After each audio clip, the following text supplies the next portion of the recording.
Halo, Assalamualaikum warahmatullahi wabarakatuh. Selamat datang Bapak dan Ibu Guru. Perkenalkan, saya Retno Palupi Amini. Saat ini mengajar di SD Negeri 01 Wangkelang, Kecamatan Kandang Serang, Kabupaten Pekalongan. Di sini saya akan menyampaikan aksi nyata pada topik pertama tentang Merdeka Belajar, yaitu untuk menyebarkan pemahaman Merdeka Belajar. Mari kita bersama-sama menyimak ya. Pada topik pertama, dijelaskan mengenai pemahaman gagasan dan prinsip pendidikan berdasarkan Ki Hajar Dewantara.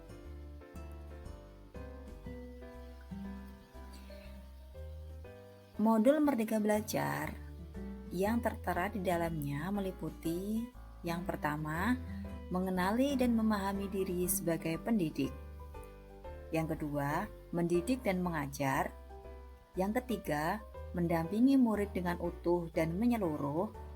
Yang keempat, mendidik dan melatih kecerdasan budi pekerti. Dan yang kelima, pendidikan yang mengantarkan keselamatan dan kebahagiaan. Bapak Ibu Guru, selanjutnya saya akan menjelaskan bagaimana mengenali dan memahami diri sebagai pendidik.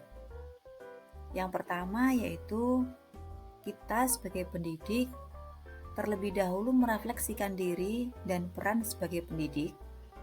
Selanjutnya, kita mampu memproyeksikan diri menjadi guru apa di masa depan nanti. Nah, lalu apa peran saya sebagai guru? Ki Hajar Dewantara mengatakan, anak-anak hidup dan tumbuh sesuai kodratnya sendiri. Pendidik hanya dapat merawat dan menuntun tubuhnya kodrat itu. Kiai Hajar Dewantara juga mengingatkan para pendidik untuk tetap terbuka dan mengikuti perkembangan zaman yang ada. Namun, tidak semua yang baru itu baik, jadi perlu diselaraskan dulu. Ki Hajar Dewantara menjelaskan bahwa dasar pendidikan anak berhubungan dengan kodrat alam dan kodrat zaman. Selanjutnya, guru sebagai penuntun, motivator, fasilitator, sekaligus penggerak ke arah transformasi pendidikan yang berpihak pada murid. Pada hal ini, peran guru sangatlah penting dalam pembentukan karakter dan pengembangan kompetensi murid sesuai dengan kodratnya. Bapak Ibu Guru, seperti yang sudah kita semua tahu, Ki Hajar Dewantara mengatakan, ing ngarsa sung tulodo, ing madya mangun karso, tut wuri handayani. Yang berarti, di depan menjadi panutan, di tengah menjadi penyeimbang, dan di belakang memberikan dorongan. Guru yang maju memiliki konsep dan rancang pikir yang jelas tentang gambaran dirinya yang ideal.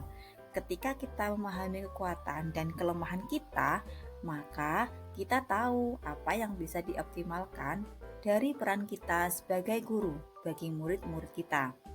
Inilah hakikatnya guru yang mampu memerdekakan murid.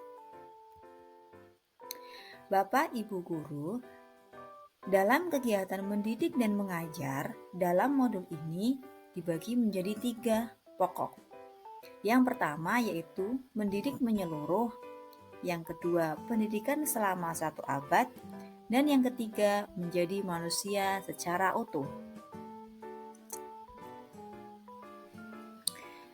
Kita sebagai guru mendampingi murid secara utuh dan menyeluruh. Dibagi lagi menjadi 2 sub pokok. Yang pertama, kodrat murid, dan yang kedua, asas trikon. Baik Bapak Ibu Guru, di sini saya akan menjelaskan tentang kodrat murid. Kodrat murid dibagi menjadi 3. Yang pertama, kodrat keadaan. Yang kedua, kodrat alam. Dan yang ketiga, Kodrat zaman. Ki Hajar Dewantara menjelaskan bahwa dasar pendidikan anak berhubungan dengan kodrat alam dan kodrat zaman. Kodrat alam berkaitan dengan sifat dan bentuk lingkungan di mana anak berada. Sedangkan kodrat zaman berkaitan dengan isi dan irama. Artinya bahwa setiap anak sudah membawa sifat atau karakternya masing-masing. Jadi sebagai guru, kita tidak bisa menghapus sifat dasar tadi. Yang bisa kita lakukan adalah menunjukkan dan membimbing mereka agar muncul sifat-sifat baiknya, sehingga menutupi sifat-sifat jeleknya. Kemudian untuk kodrat zaman bisa diartikan bahwa kita sebagai guru harus membekali keterampilan kepada siswa sesuai dengan zamannya, berkarya dan menyesuaikan diri sehingga mereka dapat menyesuaikan diri sesuai dengan zamannya. Selanjutnya Bapak Ibu Guru tentang asas trikon.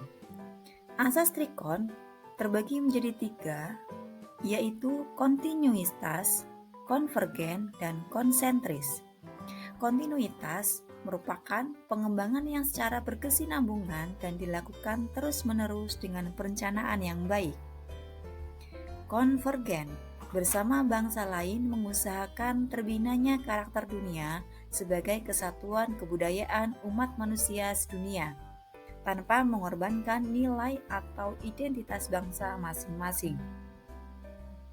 Kemudian yang terakhir, konsentris merupakan perilaku bersikap terbuka tetapi tetap kritis dan selektif terhadap pengaruh kebudayaan di sekitarnya. Selanjutnya, kegiatan mendidik dan melatih kecerdasan budi pekerti.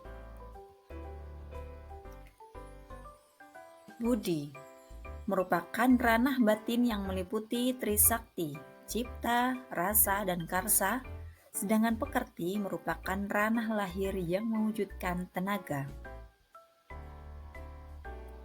Kemudian Bapak Ibu Guru, konsep konvergensi di sini merupakan transformasi pendidikan yang mengarahkan murid untuk dapat berinteraksi dengan budaya lain tanpa kehilangan jati dirinya. Pendidikan yang mengantarkan keselamatan dan kebahagiaan. Bapak dan Ibu Guru, perlu kita pahami bersama bahwa tujuan akhir dari keseluruhan pendidikan yaitu keselamatan dan kebahagiaan murid hanya dapat dipenuhi dengan memahami peran guru melalui sistem AMOM.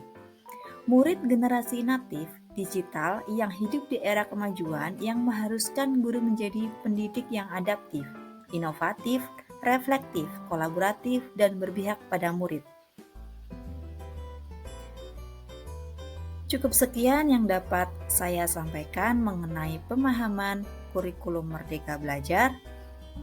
Saya berharap Bapak dan Ibu Guru dapat memahaminya dengan baik. Kita sama-sama belajar sehingga nantinya dapat tercapai tujuan pembelajaran yang sesuai dengan harapan. Sekian dari saya, mohon maaf apabila ada kesalahan. Wassalamualaikum warahmatullahi wabarakatuh.